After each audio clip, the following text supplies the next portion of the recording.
What's up, y'all? As the regular season begins and the preseason comes to a close, I wanted to take a minute just to have this quick conversation with y'all about being cut from the NFL. Now, I was fortunate enough to play 6 years in the NFL, but a lot of that came with obstacles. As you know, many people will tell you the NFL stands for not for long, right? And that's obvious, for many reasons. But one thing that I want to consider is the guys in the room, people who have been through it, who have gone through that process, the one percenters, right?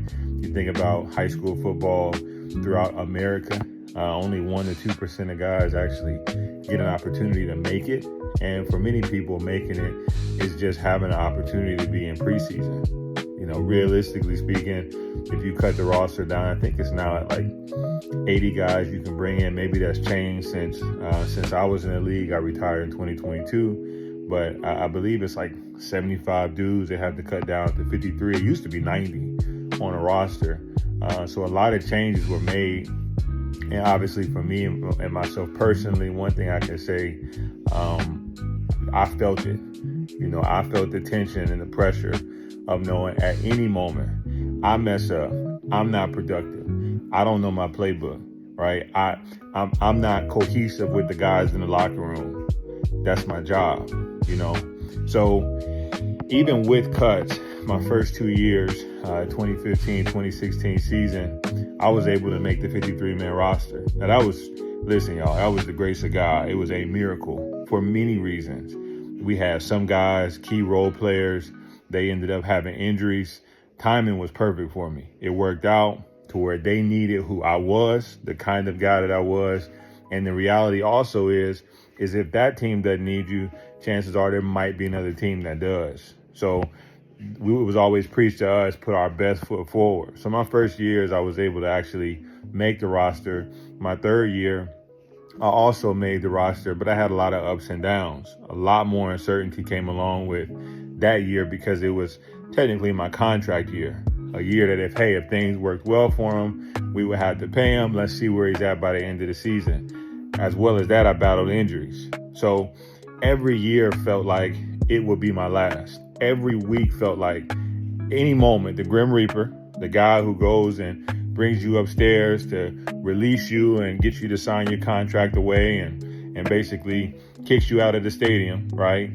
The Grim Reaper was going to come knocking on the doors, go into your locker room, letting you know, hey, it's time for you to come upstairs. And everybody knew the pressure. Everybody could feel that. My fourth year was actually the moment I got cut. For me, as an undrafted free agent, that was actually the year I thought was the most productive. I was actually the most prepared. So the unknown of that ended up propelling me into free agency and what that might look like. That was the very same year I signed a contract, the biggest contract that I had signed, with no guarantees or like minimal guarantees. So there was a lot of politics to it. Team didn't want to pay me to what, that year. There was some other guys in the race. I had battled injuries. There's all these things that coincide with the reason why you make the roster.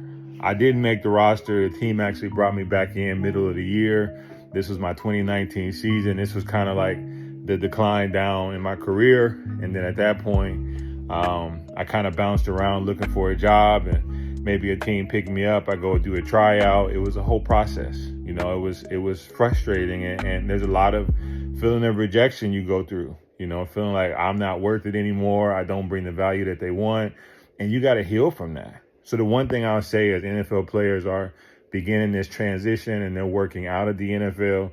The one thing and most valuable thing is get a therapist.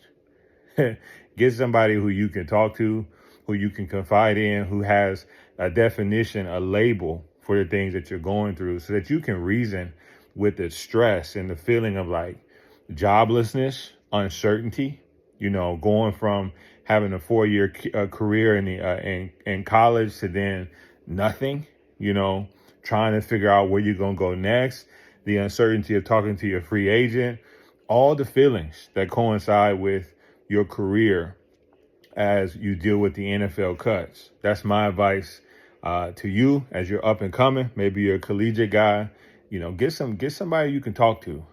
somebody who can really see you for who you are, the value of what you bring outside of yourself as an NFL player. Listen, it's temporary, y'all. So you got to know who you are, who your identity is. For me personally, that's in Jesus. But it took me retirement to really fully see that for myself.